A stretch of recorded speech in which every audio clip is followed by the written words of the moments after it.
Hello YouTube. In this video I will be showing and going over my Guild War tier list for this 2026 Season 2 Guild War season, I guess. Uh, we've had a new release recently, RNL, which has changed the meta quite a bit, or pretty much completely shaped it. And this video isn't necessarily, or this tier list isn't necessarily just about the, A to Z, like which characters are the strongest, but more so which characters you'll find the most use out of and which will consistently help you win, I guess. RNL, you know, most of the characters in the must-have tier are turn 2 characters or can be played in like tanky tank down comps. RNL is a bit of an outlier, but I think the unit is so absurd and also very obnoxious to fight on defense that she belongs in here.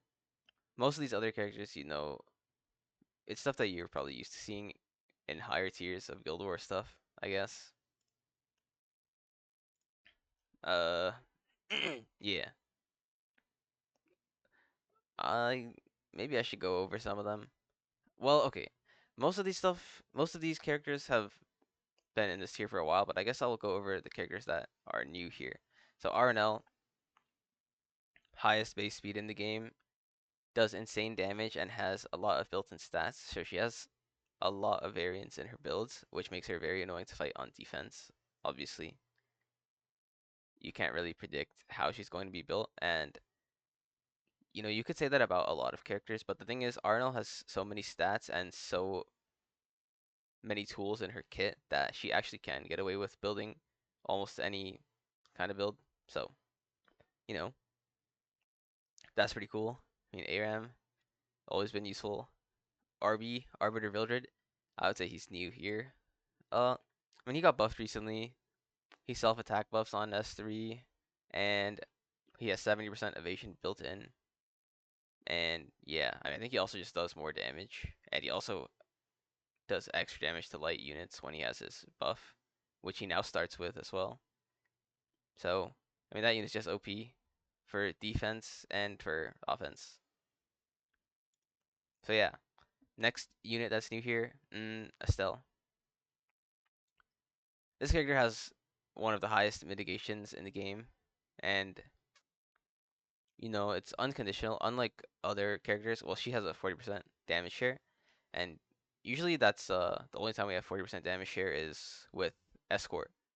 But obviously Escort is a buff that can be stripped and whatnot, so makes hers pretty nice to be unconditional. The only character that has more damage than that is Lady of the Scales, which is obviously a unique case. But Estelle takes a lot of damage, or takes like a big brunt of the damage for your team, but she also, because of her artifact, can soak it up without dying, and she heals a lot. So, when there are teams that are trying to just overload you with damage, a lot of the time she can manage it well, and yeah, be good. So that's pretty good. Is there anybody else that's new here? Oh, Nodos. I mean, Nodos came out earlier in the season. He's just OP. Is what it is. I don't really think I need to talk about Nodos, but it's OP. Salome, she's OP. She's very versatile, and in a lot of comps,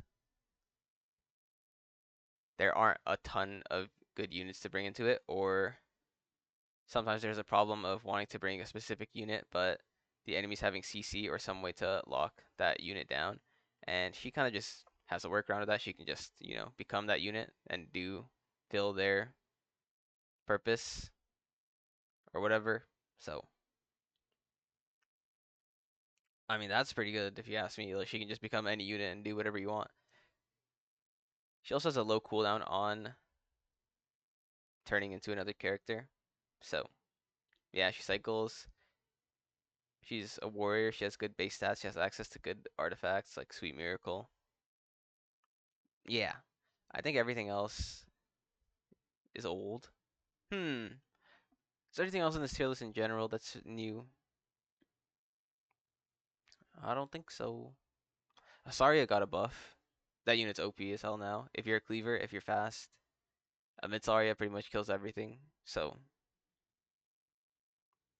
yeah, there's not really much else to say. Everything else here pretty standard, I would say.